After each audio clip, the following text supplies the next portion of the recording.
Welcome back to the Republican National Convention here in Cleveland. The mayor of Cleveland, a Democrat, Frank Jackson, is speaking right now. Interesting that he has decided to welcome all these Republicans to his beautiful city. The Republican governor of Ohio has decided he is not going to be attending this convention. That's caused quite a little stir among Republican circles, but this is the Democratic mayor of Cleveland who's speaking right now. Hillary Clinton's email controversy, the Benghazi killings, there will almost certainly be major lines of attack during this Republican convention. So how will the Democrats respond? What else will they be doing this week? Congresswoman Debbie Wasserman Schultz is the chair of the Democratic National Committee. She happens to be here in Cleveland with me right now. Just a coincidence. You're supposed to be in Philadelphia getting ready for the Democratic convention, but you and a whole team from the DNC have come here to make Hillary Clinton's case. Yes, the Democratic National Committee and Hillary for America have come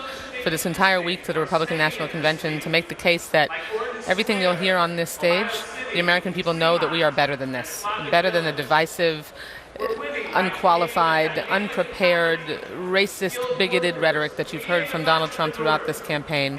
And we're going to focus on making sure that we can draw that contrast leading into our convention next week. And Republicans, the RNC, will be well represented in Philadelphia next week. This is a relatively recent tradition, having covered a lot of these conventions over the years. The Democrats show up like you got your team. I went in 2012 as well. Yeah, and the Republicans will be in Philadelphia next week. So how are you going to respond? Because we're going to be hearing tonight a lot about Benghazi, and Hillary Clinton's failures in Libya, Hillary Clinton's failures with her private email server. Those are going to be major themes. There's no doubt about that. Well, what there's no doubt about, as I said, is that Donald Trump is the most divisive, bigoted, unprepared, unqualified major party candidate that has ever run, and needs to get nowhere near the White House. And that's the contrast that we're going to draw. Whatever is said on this stage tonight and through this week, Donald Trump can't run away from his horrific personal and business record. Hillary Clinton's numbers as far as honesty and trustworthiness, they're not very good either.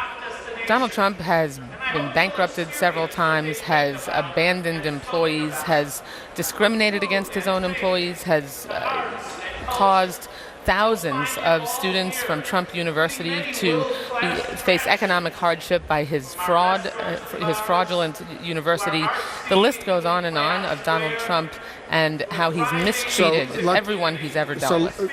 Presumably Benghazi, the emails, Libya, other failures, if you will, of Hillary Clinton will be major themes this week in Cleveland. What will be the major themes going against Donald Trump in Philadelphia at the Democratic convention next week? Well, we're certainly going to outline why Hillary Clinton is the most qualified and prepared candidate for President of the United States that we've had, and that she's going to continue to help us move forward and help people reach the middle class and build on the economic progress that we've made. But that'll be a stark contrast to the divisiveness, to Donald Trump, who has said throughout this campaign that he would ban an entire religion and preventing Muslims from being able to come into this country.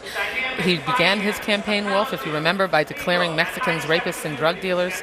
He said that he would consider developing a database to register Muslims. I mean, this is a man who has really no concept of what American democracy or any concept of the Constitution and fairness. Bernie Sanders has come aboard. He's endorsed Hillary Clinton. He says he's going to campaign for her. He wants to make sure that Donald Trump is not the next president of the United States. But a lot of his supporters are not yet on board. They have no great love. Many of them say for Hillary Clinton. Some of them are saying they're going to vote for a third-party candidate or they're not going to vote at all. Well, I think the overwhelming majority of our supporters of both Hillary Clinton and Bernie Sanders are coming together. We were thrilled to have Senator Sanders join us endorsing Hillary Clinton last week.